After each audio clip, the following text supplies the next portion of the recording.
What's up, YouTube?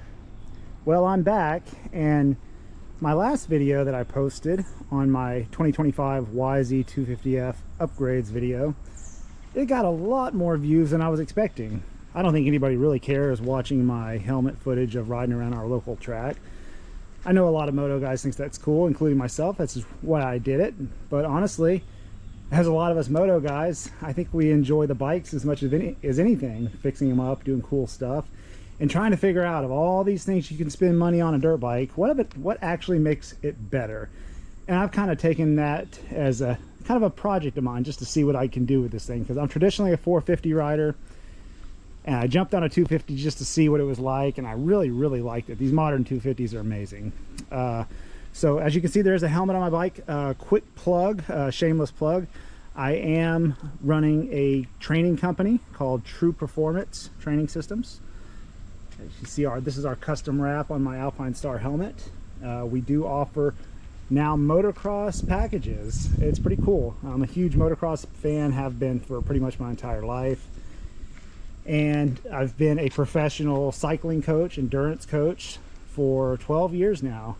And finally, I've created packages for people that are riding dirt bikes. You can be an amateur, youth, professional, vet rider. Matter of fact, I think vet riders really enjoy it. They have the money, they have the time, and they see a lot of gains. So that's always a cool one. But I am actually coaching a current supercross rider, so it's cool. You'll start seeing the name True Performance a lot more in the motocross, supercross world. We're getting more and more involved, so that's really cool. So hit me up in the comments if you have any interest or questions about training, trying to get as fit as you can off the bike so that you feel better on the dirt bike. And with that, let's talk a little bit about the bike. So like I said before, we'll start from the front. We did the drilled holes in the airbox, plenty of them. We also did the twin air, high flow air filter system and cage. Actually, that seemed to make a pretty big difference.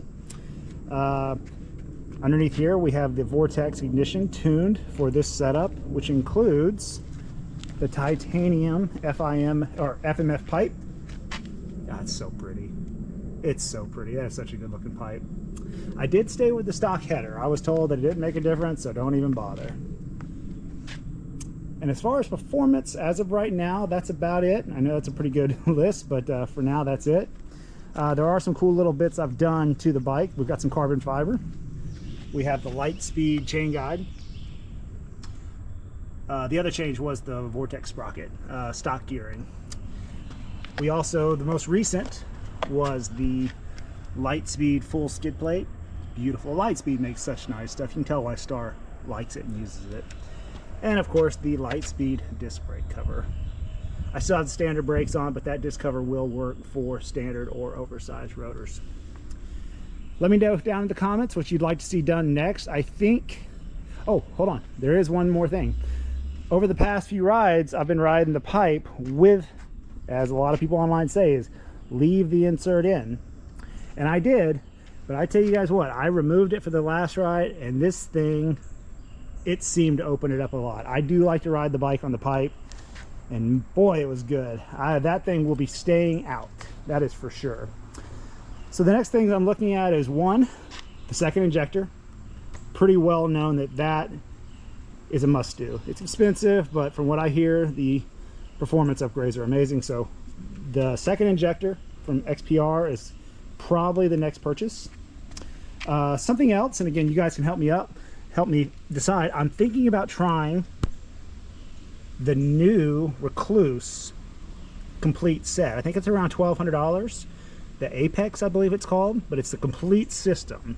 From what I've read, is it provides a lot better, I don't know, you can say feel, drive, whatever you want to say, power to the ground. That'd be nice. Another thing, race fuel. Probably going to be trying either some VP or Renegade race fuel in this thing next. See if that opens it up and wakes it up a little bit. Definitely on my list. A couple other little minor bits I'm going to be doing soon is levers. I want to go ARC, and the full ARC clutch system will be next. And then of course, last but not least, probably after all that, we'll get the suspension done. Probably, I know it's super popular on Yamahas to go with Enzo front and rear. So this suspension will probably be sent off to Enzo and done. And every time I do something else, I'll take her for a ride and give you guys my thoughts on how it went. So without further ado, here's some ride footage. And I think you'll be able to hear the peppiness that this bike has now compared to what it, if you go back to some of my older videos, you can kind of hear it. This bike is getting meaner. And as a matter of fact, the last time I went out to the track, I had 2 professional riders tell me that this was one of the meanest and best sounding 250Fs they've ever heard, even with just that small list of things I've done. So again, comment below, tell me what you'd like for me to see and test next. I'm really enjoying the testing aspect and just trying these little parts and seeing what it does. And to all you vet riders who wonder if you should ride a 250F or 450F, man, I tell you what, this 250 screams. You can ride it hard, it corners great, it's fun. It sure is making me rethink that 26 450, but we will see. Stay tuned.